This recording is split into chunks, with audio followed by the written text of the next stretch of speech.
Hi, hello, and welcome to today's lecture. I'm Sebastian Suresh, Assistant Professor, Department of ECE, Peri Institute of Technology. The topic of today's concern is FPGA interconnecting procedures. As we all know, FPGAs are the field programmable gate arrays, which are nothing but a type of programmable ASICs through which we can able to realize or implement any digital circuits so that it can behave as one. But in order for them to behave as a digital circuit, we need to connect several combinational logic blocks or configurable logic blocks together. So today the topic we have taken is programming technologies, which is used to connect different CLBs with each other so that they may perform the functions correctly. There are three major FPGA manufacturers present: Actel, Xilinx, and Altera. These three companies uses different technologies for their FPGAs. The first one is anti-fuse technology, second one is static RAM, and third one is EEPROM or EEPROM technology. We're gonna discuss everything in detail one by one. First one is anti-fuse. An anti-fuse is nothing but it is a opposite of a fuse.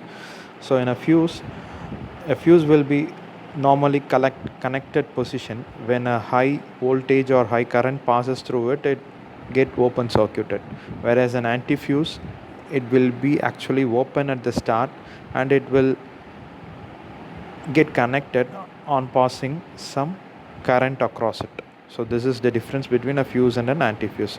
So this is what an anti-fuse interconnect uses. So this has been used in Actel series of FPGAs.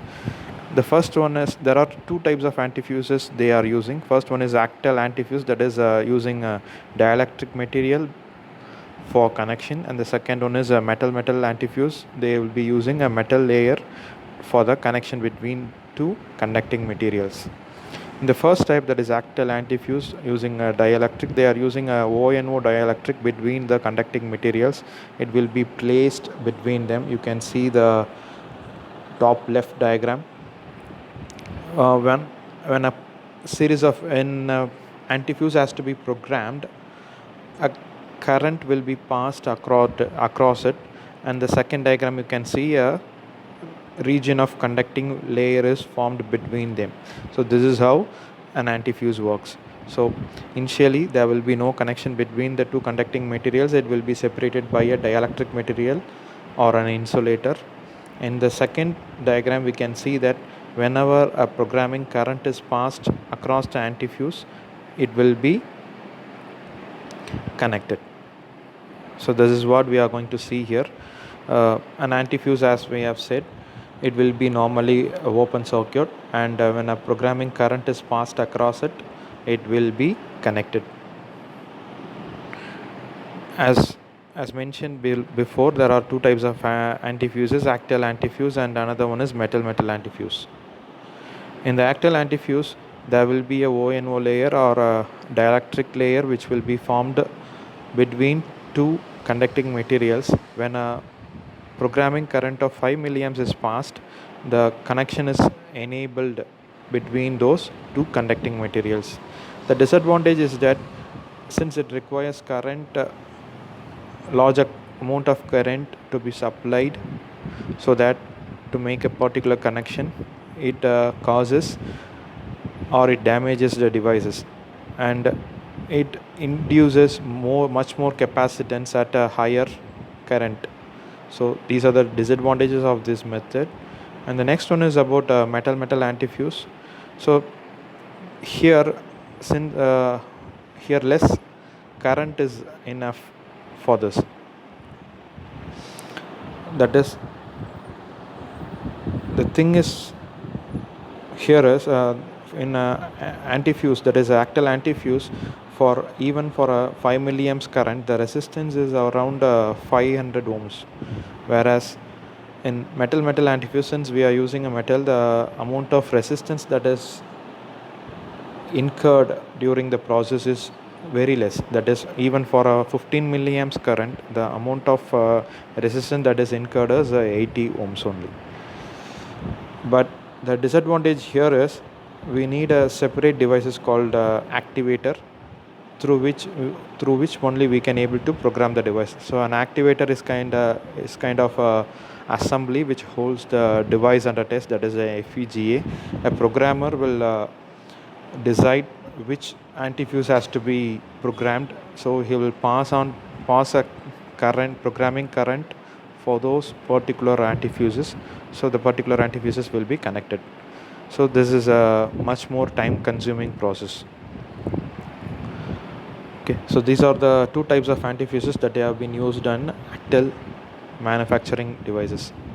The third one is SRAM based antifuse, or SRAM based programming technology. Here it is a simple type of technology which we have discussed in SRAM devices also. So here it uses a simple NMOS pass transistor for a connection. So NMOS pass transistor will have 3 terminals. One terminal will be connected to the programming node, or a node which has to be connected, and the second one is a gate terminal which will be a programming current will be flowing across. Whenever it has to be programmed, the current will be made 1, and whenever it need not to be programmed, the current will be off, and the data will be supplied whenever the data will be transferred to the particular node when the gate terminal is made on. That is, whenever the read or write line is made 1, the data will be transferred from the first node, from the data node to the interconnecting node. So this is how.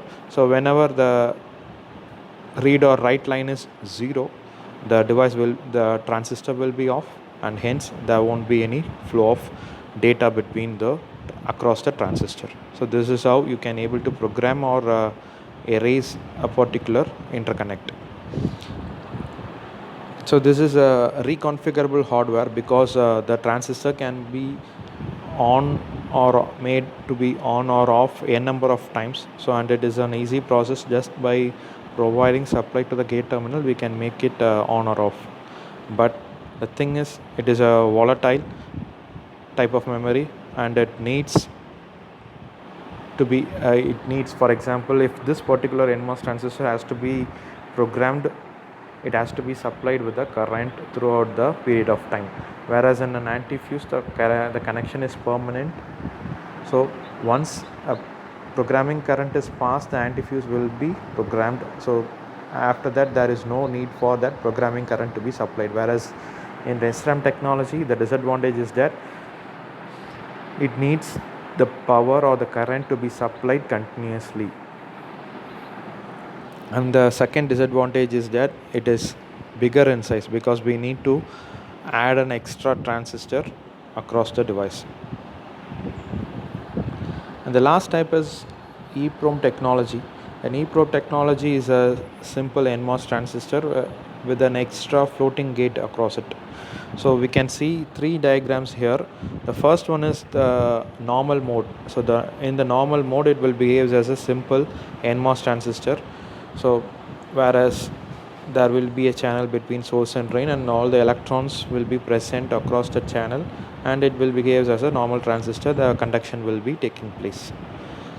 So whenever you are going to program the device, or so that is, the device will be turned on. Whenever you are to disconnect the device from the terminal, you need to supply a programming current across the drain. So this current will charge the node above the channel. That is called it is also called as floating gate. The floating gate will be charged, and it will attract the electron from the channel towards it.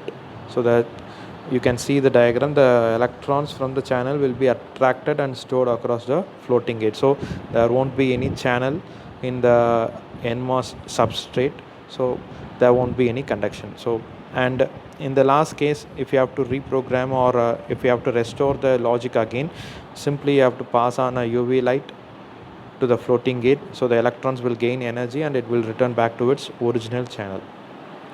So this is a simple process like that, but the different it seems simple, but the real problem is that focusing of UV light, usage of UV light, and the amount of current that you have to pass when you have to switch off the interconnect. So these are all some of the disadvantages of using a EEPROM technology when compared to anti-fuse.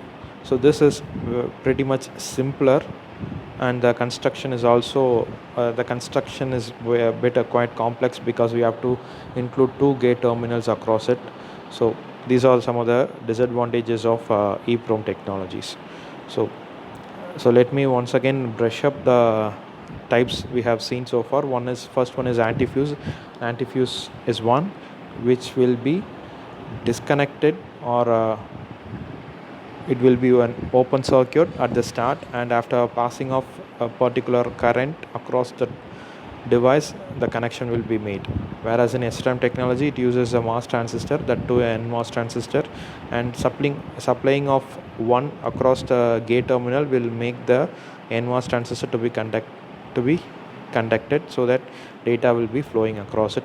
Whereas in EEPROM type of technology, it introduces a new floating gate above the channel, and the EEPROM type of devices will be in the conducting mode at the beginning, and after passing a supply voltage, the devices will be made open circuit, or it will be made open circuit. And if you have to make the device to be conducting, you have to pass a UV rays across the floating gate. And these are all some of the comparison made across different FPGA manufacturers. So how it is, like, let's see. First one is the Actel antifuse sorry the Actel FPGA manufacturer uses Plies technology, that is antifuse technology, and whereas Xilinx uses SRAM, and whereas Altera uses EEPROM technology, and even Xilinx EPLD devices uses EEPROM technology. The size of the programming element, when compared to the programming element, the antifuse is much smaller, because the setup that has to be made will be done inside the substrate itself. So there is no need for external devices. So whereas in the SRAM type, you have to introduce a new NMOS transistor, and when compared to antifuse, the EEPROM has an extra floating gate, that is the second gate terminal is there. So when compared to the antifuse, the size of EEPROM devices is higher. The process is that the antifuse type of technology needs 3 extra masks, whereas for SRAM it is a standard CMOS, so there is no need for extra mask and all. And here also a standard EEPROM technology is followed, because even for EEPROM kind of memory devices, we use the same technology, so there is no need for extra mask layers. Programming method, it is antifuser or quick type, where that is whenever a current is passed across it, a connection is made, that's it. And whereas in SRAM, it is a cross point function, that is whenever you need to program the device, you have to supply a current across it. And EEPROM technology are pretty much similar to it, so whenever you need to program it, you have to pass a current across it. So programming technology we have discussed. So Actel uses antifuse, whereas Xilinx uses SRAM, and Altera and Xilinx EPLD uses EEPROM kind of devices. So programming in the kind of the sense of programming, Actel antifuse is the smallest, and the next comes is your Xilinx SRAM type of technology, and remaining is Altera, and third comes is your Altera EPLDs and Xilinx EPLDs. And the last one is programming method, that is about need of a special kind of hardware. Yes, Antifuses requires special hardware, that is adding of diffusion layers between the conducting materials. Here you need